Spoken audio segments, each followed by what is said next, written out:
18 सितंबर 2016 की रात कश्मीर हर रोज की तरह चैन की नींद सो रहा था।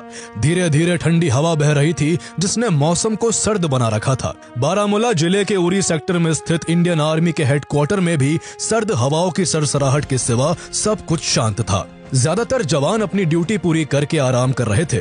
सब इस बात से अनजान थे कि अब से बस थोड़ी देर बाद कुछ ऐसा भयानक होने वाला है जो पूरे देश को झकझोर कर रख देगा। उस रात अपने खतरनाक मंसूबे के साथ जैश-ए-मोहम्मद के 4 आतंकी रात के सन्नाटे में चुपचाप भारतीय सीमा की ओर बढ़ रहे थे। वो एलओसी पर लगी कंटीले तारों की फेंस को काटकर उरी में एंटर कर जाते हैं। वहां से महज 12 किलोमीटर की दूरी पर इंडियन आर्मी का ब्रिगेड हेडक्वार्टर्स बना हुआ था।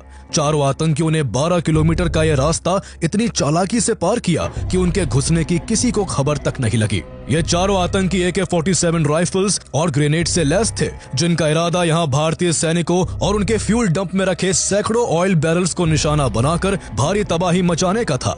आतंकियों ने हमले के लिए ये दिन भी काफी सोच समझकर चुना था, क्योंकि उस दिन वहाँ बिहार रेजिमेंट और डोगरा रेजिमेंट दोनों की ही बटालियन मौजूद थी। दरअसल इस ब्रिगेड में तैनात रेजिमेंट पीर पंजाल की ऊंची चोटियों की सुरक्षा करती है, जिसे हर 2 साल में किसी दूसरी रेजिमेंट से बदल दिया जाता है। ऐसे में डोगरा रेजिमेंट की 10वीं बटालियन के 2 साल खत्म हो रहे थे और बिहार रेजिमेंट की 6ठी बटालियन उनकी जगह लेने आई हुई थी।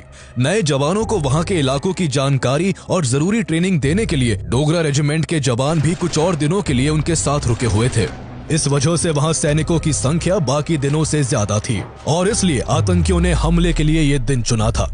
सैनिकों की ज्यादा तादाद होने की वजह से बिहार रेजिमेंट के कुछ जवान टेम्पररी टेंट में सो रहे थे कि तभी सुबह 5:30 बजे आतंकियों ने उन पर ग्रेनेड्स और गोलियों की बौछार कर दी। केवल 3 मिनट में जवानों के टेंट पर 17 ग्रेनेड्स फेंककर यहाँ भयंकर आग लगा दी गई।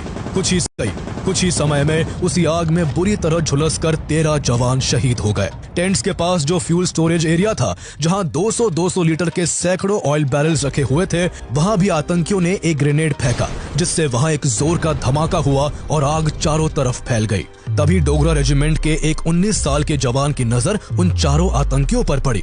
उन्हें देखते ही वो अकेले ही चारों आतंकियों से भिड़ गया और जल्द ही एक आतंकी को मौत के घाट उतार दिया। इस खूनी हलचल और आगजनी को देख और भी कई जवान वहां पहुंचे, जिन्होंने आतंकियों को निशाना बनाना शुरू कर दिया।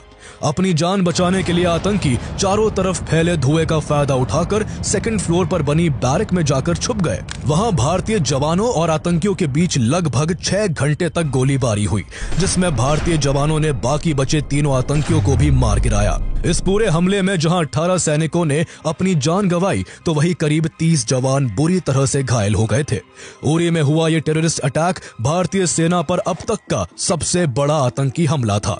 अपने 18 जवानों को खोने से पूरा देश सदमे और गुस्से में था।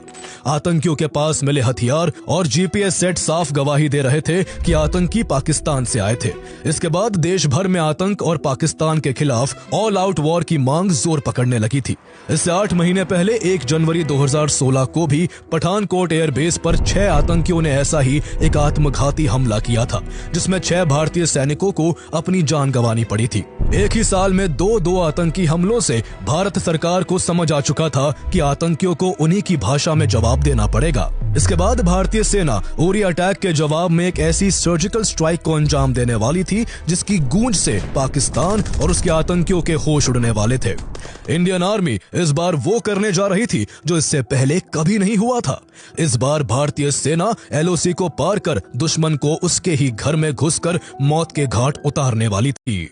सैनिकों की खबर से भारत सरकार और भारतीय सेनाओं में हड़कंप मचा हुआ था। हमले के तुरंत बाद डिफेंस मिनिस्टर मनोहर पारिकर और आर्मी चीफ दलबीर सिंह सुहाग ने श्रीनगर पहुंचकर पूरी स्थिति का जायजा लिया। उस समय लेफ्टिनेंट जनरल सतीश दुआ कश्मीर कोर के कमांडर थे, इसलिए इस हमले की पूरी ब्रीफिंग उन्होंने ही डिफेंस मिनिस्टर को दी। सतीश दुआ इस हमले की वजह से बेहद आहत थे। वो चाहते थे कि सीमा पार से बार बार हो रहे इन आतंकी हमलों का जवाब सैन्य कार्रवाई से दिया जाए। इसलिए उन्होंने डिफेंस मिनिस्टर से कहा कि सर, अगर आप हाँ कह दे तो भारतीय फौज LOC को पार कर आतंकियों और उनके ठिकानों का वो हाल करेगी जो उन्होंने किसी बुरे सपने में भी नहीं सोचा होगा। डिफेंस मिनिस्टर मनोहर पारिकर हर पहलू को ध्यान में रखकर हर एक पॉसिबिलिटी के बारे में जानना चाहते थे। उन्होंने सतीश दुआ से कहा कि सीमा पार इस सैन्य कार्रवाई में वहां के किसी भी आम नागरिक की जान ना जाए और साथ ही इस ऑपरेशन को अंजाम देने वाले किसी भी इंडियन सोल्जर की कैजुअलिटी ना हो। इस पर सतीश दुआ ने जवाब दिया कि आम नागरिकों की सुरक्षा की गारंटी तो दी जा सकती है, लेकिन युद्ध में सिपाहियों की जिंदगी की कोई गारंटी नहीं होती। उरी में अपने जवानों की दर्दनाक मौत से डिफेंस मिनिस्टर भी आतंकियों का खात्मा चाहते थे।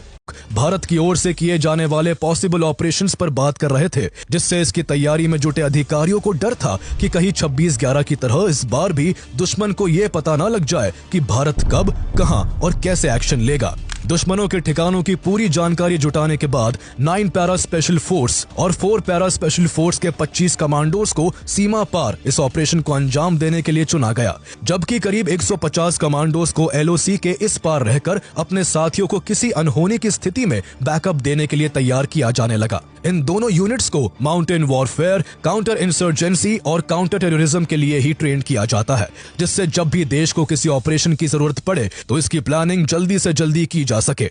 सभी कमांडोज को ऑपरेशन के दौरान दुश्मन की नजर और रेडार से बचकर छिपते हुए आगे बढ़ने, एलओसी के पार अपनी चौकियों पर गश्त दे रहे दुश्मनों को चकमा देने और दुर्गम पहाड़ियों और ऊंचाई वाले क्षेत्रों में सतर्क होकर चलने के लिए हाई ऑल्टीट्यूड नेविगेशन जैसी टेक्निक सिखाई जाने लगी। भारत इन सब में काफी सावधानी बरत रहा था, इसलिए इस ऑपरेशन का ना तो कोई नाम दिया गया और ना ही कोई कोड नेम। भारत नहीं चाहता था कि इस ऑपरेशन से जुड़ी कोई भी इंफॉर्मेशन लीक हो और इसकी खबर पाकिस्तान को लगे। इसी वजह से सेना की तरफ से सतर्कता इतनी थी कि इस ऑपरेशन की तैयारी के दौरान कोई भी ऑफिसर पावर पॉइंट प्रेजेंटेशन तक नहीं दे सकता था, और जहां भी कमांडोज को कोई चीज समझाने के लिए डायग्राम की जरूरत पड़ती तो उसे वही बनाकर तुरंत मिटा दिया जाता था। इसके बाद पीओके की जियोग्राफिकल कंडीशन से जवानों को वाकिफ करवाने के लिए इस ऑपरेशन की मॉक एक्सरसाइज मैप के जरिए करवाई जाने लगी। उरी अटैक के बाद केवल 1 हफ्ते के अंदर भारतीय जवान दुश्मन को मुंह तोड़ जवाब देने के लिए तैयार थे। कमांडोज की सारी तैयारियां पूरी हो चुकी थी, उन्हें अब कार्रवाई करने के लिए केवल आदेश की जरूरत थी। आर्मी चीफ सही दिन के इंतजार में थे। उस दौरान यूएन के जनरल असेंबली का सेशन भी चल रहा था और फॉरेन मिनिस्टर सुषमा स्वराज 25 सितंबर को यहाँ स्पीच देने वाली थी, इसलिए सेना ने अपने ऑपरेशन को